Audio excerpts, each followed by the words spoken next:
UFMG Educativa. Voltamos a apresentar Universo Literário.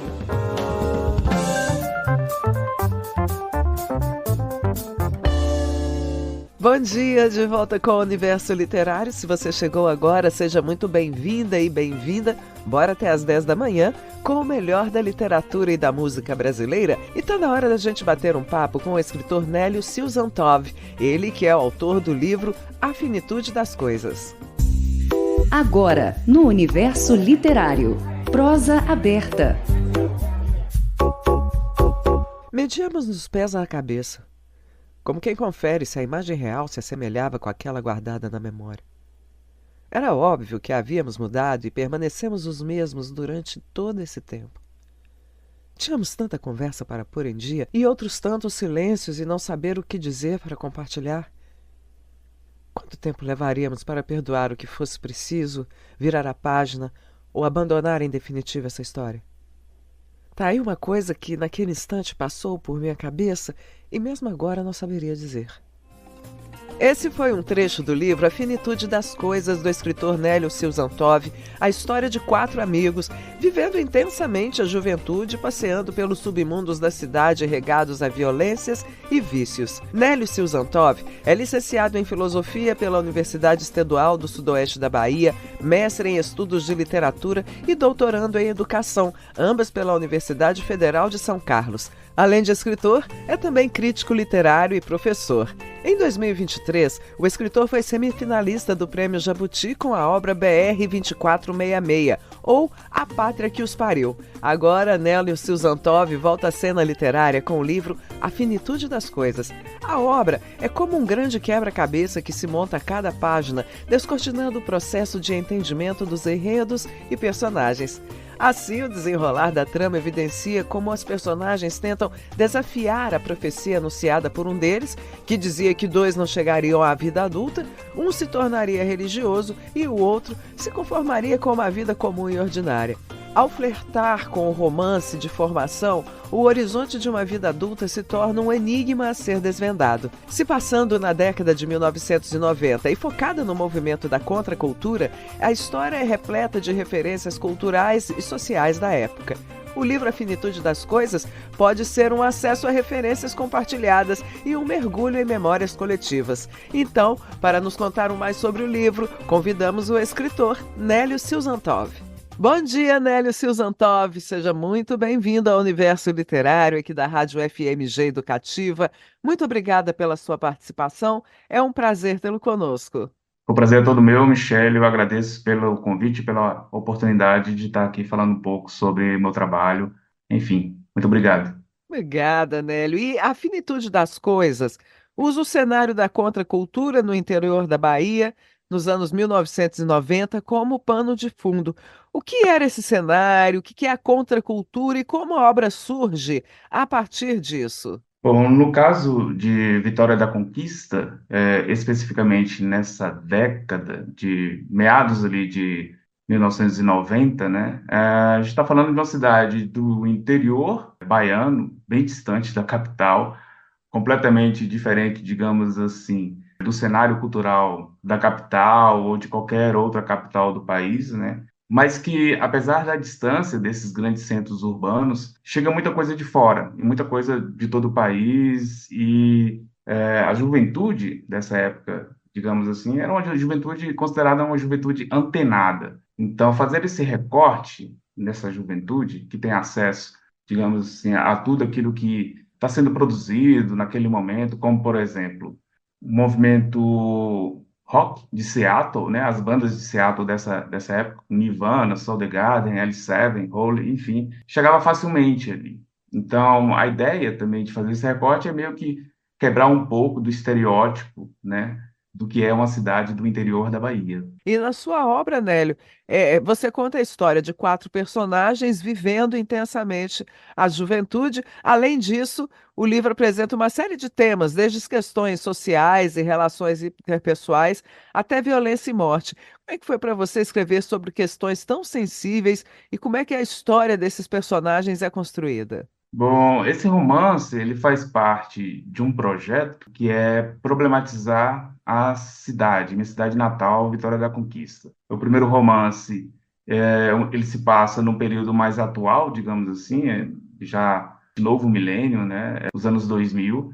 E aí para poder pensar um pouco a cidade e na formação da cidade e também na própria formação do ser humano, que é uma das questões, digamos assim, centrais em meus escritos, eu quis fazer um retorno, digamos assim, à juventude e a esse período para tentar entender o tempo atual. Então, focar nesses jovens e tentar entender de que modo as suas relações elas se modificam, né, com essa vivência, digamos, mais intensa e justamente nessa passagem da juventude para a vida adulta, era bastante interessante para mim pensar esse transcurso do tempo, né? E aí, unido a isso, ainda há um outro agravante que é justamente a passagem dessa década de 90 para o novo milênio, né? E todas as implicações que ocorriam aí. Então, ao Uhum. mesmo tempo que eu estou analisando as transformações que ocorrem em nossas vidas, né, de acordo com a faixa etária que nós temos, né, estou também analisando, tentando pensar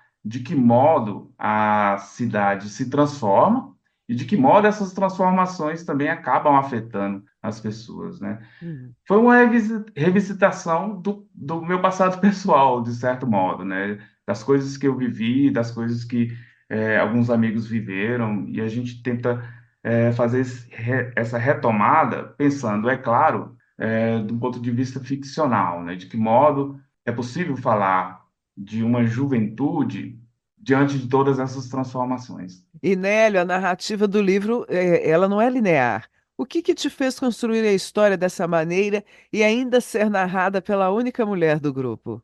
Essas duas questões elas são bastante interessantes, né? Eu gosto de falar sobre elas, primeiro porque pensar uma narrativa a partir da memória, né? A memória ela é entrecruzada ou atravessada, né, por inúmeras lembranças. Então, por si só, seria difícil a gente tentar estruturar a memória de uma maneira retilínea, né? Porque o tempo inteiro somos afetados por essas lembranças. Então, tentar construir uma narrativa tendo essa fragmentação me parecia algo muito mais próprio, muito mais verossímil, levando em consideração a memória mesmo, né? A memória como essa busca de pequenos fragmentos, né? De lembranças, e aí como se fosse uma concha de retalhos mesmo, né? A narradora, no caso, ela tenta construir esse grande cenário, essa grande imagem, são as experiências que ela viveu, e isso, tentar passar esse esforço que ela faz para o leitor, né, a única maneira que me parecia possível de fazer isso era por meio dessa fragmentação, né? Dessa não linearidade do tempo. Eu acho que isso acaba tornando também a experiência de leitura um tanto quanto atraente, né? Porque eu não entrego logo de cara para o leitor tudo aquilo que a personagem e aqueles que estão ao seu redor está vivendo. O fato de ter uma narradora como a única mulher do grupo me obriga a pensar, né, este mesmo local desse sujeito, né, de um sujeito mulher, né, diante de um grupo composto por três homens, né, que um deles é o seu primo e outros dois amigos que eles acabam encontrando ao longo de suas vidas, né? E tentar entender ela justamente por conta desse olhar. Me parecia muito mais atraente até esse olhar feminino do que um olhar masculino mesmo, né?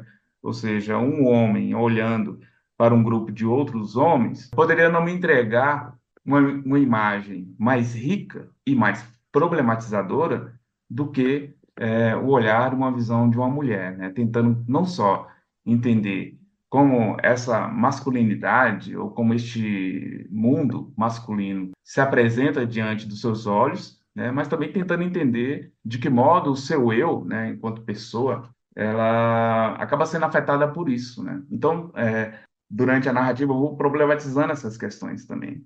Por ser Uhum. um romance de formação, a gente está falando de formação do sujeito, né? E aí me interessava muito tentar entender de que modo esse sujeito feminino se constitui nesse cenário. E como é que foi, Nélio, o seu processo de produção dessa obra, considerando que ela revela as coisas de maneira alternativa, como um quebra-cabeça a ser montado? Bom, eu comecei a escrevê-la em 2019. Estava finalizando o meu primeiro romance, mas essa ideia dessa narrativa ela já me perseguia já há algum tempo, né? Provavelmente foi uma das primeiras questões que eu quis trabalhar, que é a questão do suicídio, a questão da finitude da vida. Era uma ideia que sempre me martelava, mas como é um tema um tanto quanto denso, né, e delicado, sempre colocava para depois.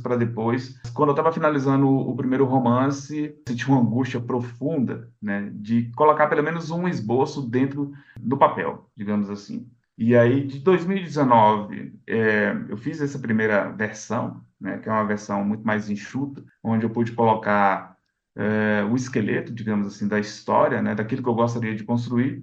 E de 2019 até 2023, aí a gente vem lapidando toda a narrativa, acrescentando algo, retirando outras coisas, analisando também o modo como ele foi estruturado, né, revendo algumas coisas, mudando capítulos de lugar. É sempre um trabalho artesanal mesmo, né, no final das contas. Até o último momento, o momento que eu viro para o meu editor e dou o ok a ele para enviar o produto final para a gráfica, até esse último momento a gente está mexendo em algo, né, que seja numa frase ou em algo que ficou faltando, digamos assim. É um processo laboroso.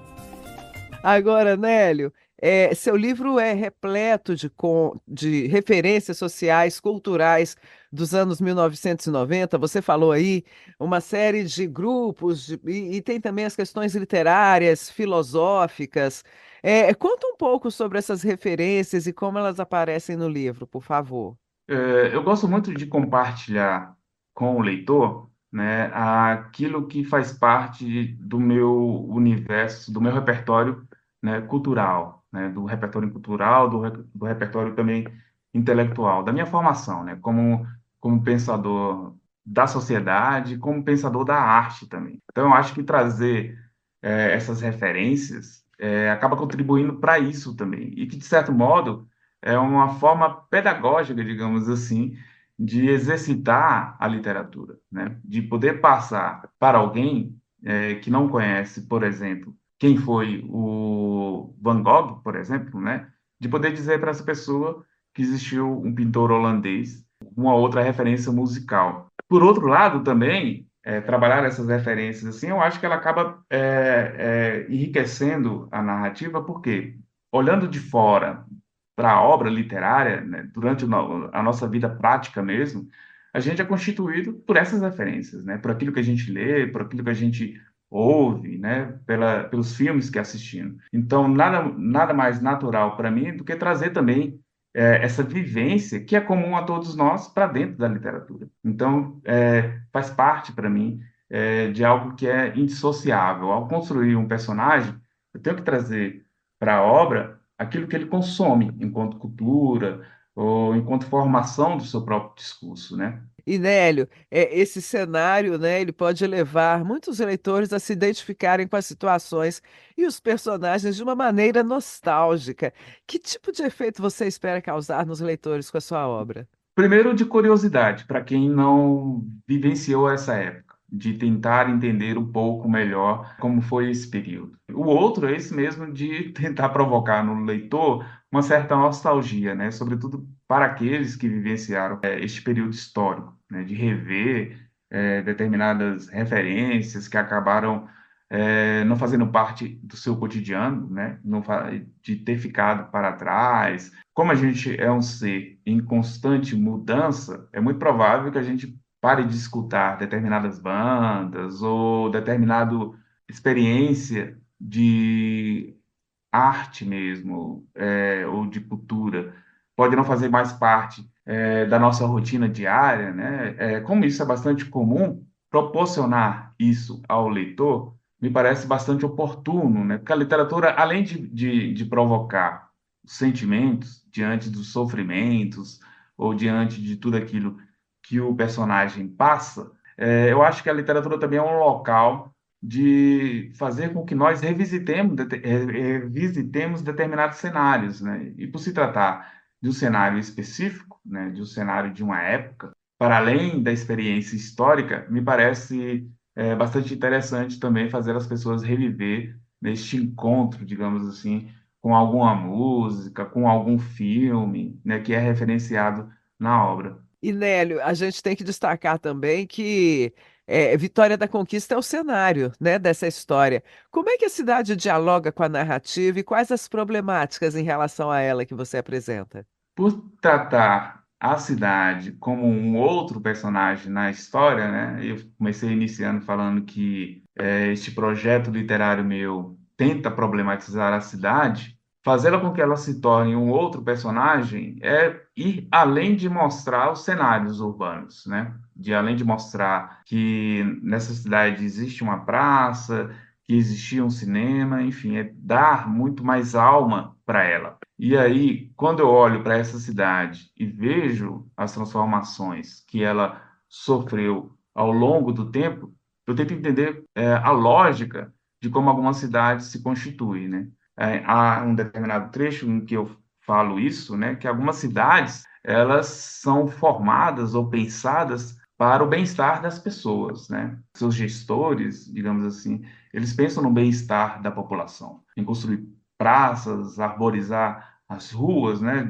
Sobretudo por conta agora de todo essa mudança do clima que nós estamos vivendo, é urgente pensar, repensar isso. Tanto o que a gente mais vê é as cidades pensando em serem construídas ou adaptadas para os carros, né? A gente vê cada vez mais a construção de longas avenidas ou de transformação de prédios históricos em locais de estacionamento, né? Conquista, apesar de ser uma cidade relativamente pequena, é a terceira cidade do estado da Bahia, né? Mas ela tem ali 380 mil habitantes. Então, comparada a outras grandes cidades, é uma cidade pequena. Mas mesmo assim, ela sofre essa transformação de um modo muito violento mesmo, né? De modo muito desumano, eu diria assim. Apontar isso para o cidadão mais desatento, eu acho que é um dever, né? Às vezes a gente está tão preso ali dos nossos problemas diários, né, no trabalho ou no cuidado da família, enfim, que acabamos nos distraindo para isso, né? Não pensando muito nessas questões. E aí, quando a gente não pensa nela, né, as pessoas fazem o trabalho todo por nós, né? São elas que vão pensar de que modo essa cidade vai ser, por exemplo, para gerações que virão. Então, pensar a cidade como um local a ser problematizado, eu acho que é extremamente urgente, né? Não só no caso de Vitória da Conquista, mas de todas as cidades do mundo. Eu vou adorar esse livro, porque essa década de 90 vivi intensamente. Tudo aí que você falou, o aparecimento da internet, essas bandas maravilhosas que a gente tinha. Aí a gente tinha também Pearl Jam, Blur, Oasis, era muita coisa bacana que a gente tinha. E aí, para finalizar nosso bate-papo, eu queria te pedir uma gentileza, Nélio. Você poderia ler para gente, para os nossos ouvintes, um trechinho que você quisesse destacar de A Finitude das Coisas? Posso ler, sim. Posso ler, que é justamente o trecho da introdução que vai dar uma síntese, mais ou menos, de como a narrativa acaba se desenvolvendo e de quais são as problemáticas que trazem ali, né? Começa assim. Se cada geração traz consigo os germes de sua sucessora e as cicatrizes de ambas se tornam marcas de nascenças indeléveis, me pergunto em que tipo de Frankenstein os nossos antepassados nos tornaram e o que há de ser dos nossos descendentes. Família, pátria e religião. Há mais podridão no seio da Santíssima Tríade do que os que romantizam queiram testemunhar. Mas aqui estamos, apesar do nosso sangue jorrado em cada esquina, beco, alameda, rua e avenida. Aqui estamos, todos, sobreviventes ou não, memória vívida do nosso delírio, entrega total e definitiva da nossa existencialidade. Humanos por definição, imperfeitos, condenados a sermos livres, pela vontade ou pela força.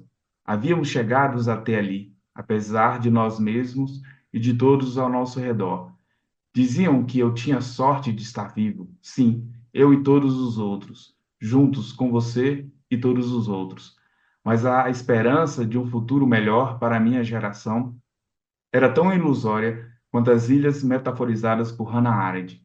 durante aqueles instantes de desespero e apreensão em que eu me encontrava junto com os meus amigos. Arrasador, muito bacana. Que prazer te conhecer, que honra. Nélio Silzantov, eu queria, em nome da Rádio FMG Educativa e da Universidade Federal de Minas Gerais, mais uma vez agradecer a sua participação no Universo Literário, parabenizá-lo por seu trabalho muito bonito. Esse livro, o nome é poético, A Finitude das Coisas.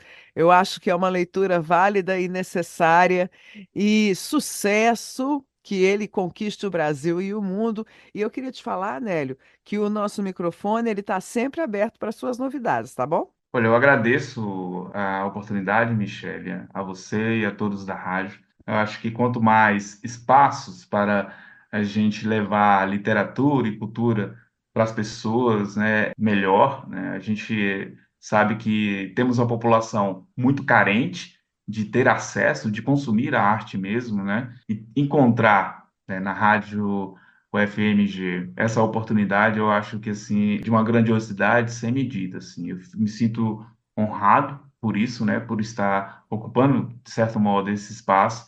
E será sempre um prazer retornar aqui sempre que vocês também me chamarem para poder falar de literatura, não só daquilo que eu estou produzindo, mas também de tudo aquilo que vem sendo produzido no Brasil, porque eu acompanho de perto vários escritores e aí será um prazer poder falar sobre isso numa próxima oportunidade. Valeu, Nélio.